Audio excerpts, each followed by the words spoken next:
Kelak pada hari kiamat itu manusia itu dibangkitkan dalam bentuk yang berubah-ubah sesuai dengan amalnya masing-masing. Begitu baginda Nabi Muhammad SAW menyampaikan, ada manusia itu dibangkitkan oleh Allah Subhanahu wa taala dari alam kuburnya, berjalan bukan di atas kakinya tapi di atas mukanya. Jadi memang agama ini tidak boleh bikin bisnis, Ustaz, ya? Tidak bisa.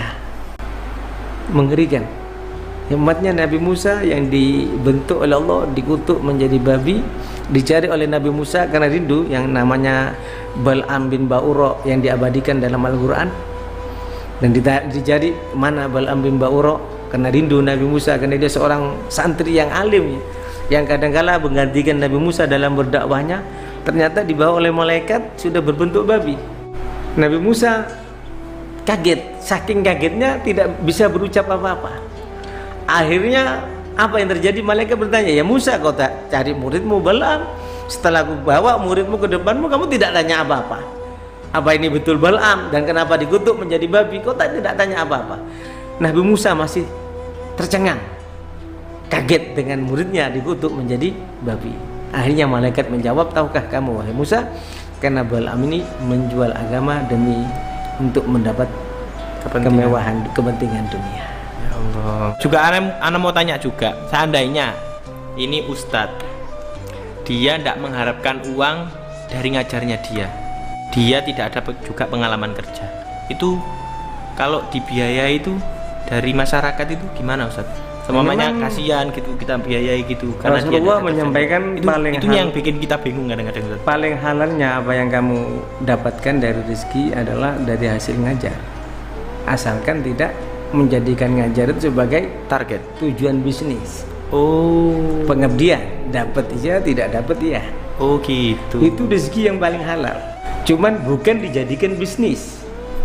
Oh, artinya kalau dia ikhlas dalam berdakwah, mau dapat mau tidak dapat, bukan itu tujuannya. Kalau saya sering dinasihati sama almarhum guru saya, beberapa guru juga menyampaikan, kamu berdakwah itu apalagi diundang dan pada waktu kamu ceramah banyak yang mendengarkan, kamu dapat tidak dapat jangan mikirkan itu. Kamu harus terima kasih dengan yang undang. Kenapa kamu harus berterima kasih? Karena sebab yang undang kamu ilmumu bermanfaat. Makanya di sini pada hari kiamat, maaf, man yamdagh lisanuhu yasilul qaih min fami wa humul wu'at alladzi tukhalifu amaluhum aqwalahum. Menakutkan apa yang disampaikan oleh Nabi. Kelak pada hari kiamat ada sekelompok manusia yang dibangkitkan, lidahnya sendiri dikunyah sampai keluar menjadi nanah dan darah. Ditanya, siapakah mereka? Kata Rasulullah, dijawab oleh malaikat, mereka lah para penceramah yang perbuatan dan apa yang mereka sampaikan berbeda. Agama itu kan mengajarkan wabtawi fima atakallah daral akhirah wala tansa nasibaka minad dunya. Yang diperintahkan untuk membekali diri itu untuk akhirat. Untuk dunia itu dijamin oleh Allah. Walaupun kamu jangan lupa sebagai ustadz ya ikhtiar semampunya bagaimana caranya, dengan ngajar, dengan berdagang, dan yang itu bagian dari ikhtiar. Rezeki itu kan minallah. Iya, rezeki minallah, Ustaz, benar. Tapi mencari rezeki itu Allah mengatakan boleh, tapi yang diperintahkan itu adalah membekali diri untuk akhirat. Kalau ini dibalikkan jadi masalah. Akhirnya jual beli aja tadi. Iya. Ini yang jadi bener, masalah. Ustaz, bener. Nanti waliyadzubillah.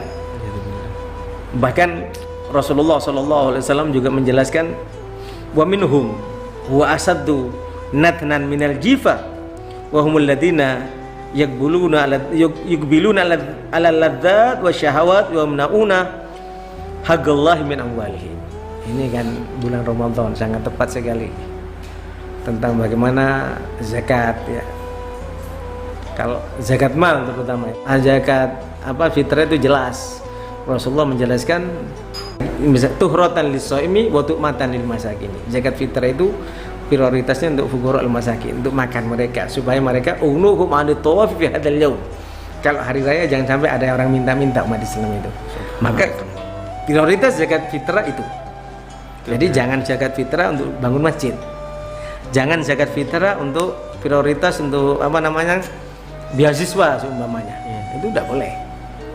Kalau zakat mal memang seharusnya Rasulullah SAW menyampaikan orang kaya yang tidak mengeluarkan zakatnya, maka badan sekujur tubuhnya dia lebih busuk daripada bau bangkai.